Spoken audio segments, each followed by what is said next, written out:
ज़राअत ये जो मींडों से गिरी हुई जमीन के कित्ते तुम देखते हो, ये ही तो खेत है। मींडों से खेत की हदबंदी और हिफाजत होती है।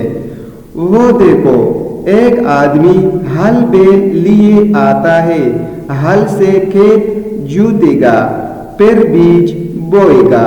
अनाज के बीज से अनाज पैदा होगा जो हमारी खुराक है। कपास के बीज से रुई पैदा होगी जिससे हमारी पोशाक बनेगी। गन्ने के टुकड़े बोएगा तो एक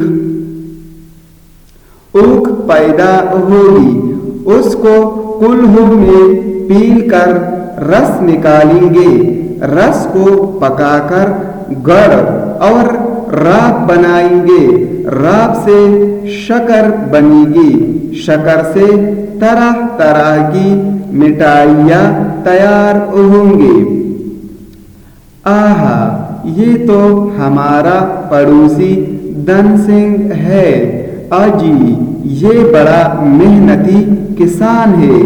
दिन निकलने नहीं पाता कि ये अपने खेतों पर मौजूद खूब जी लगा कर होशियारी से काम करता है।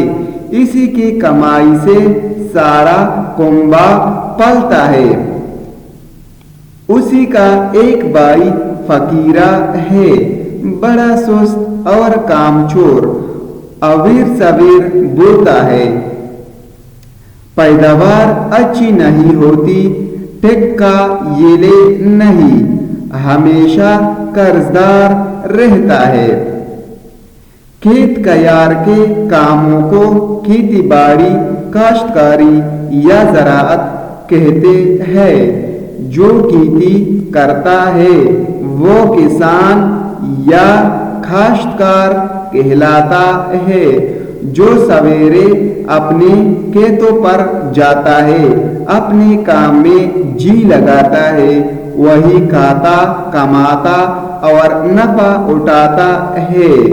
आड़े वक्त के लिए कुछ बचाता है।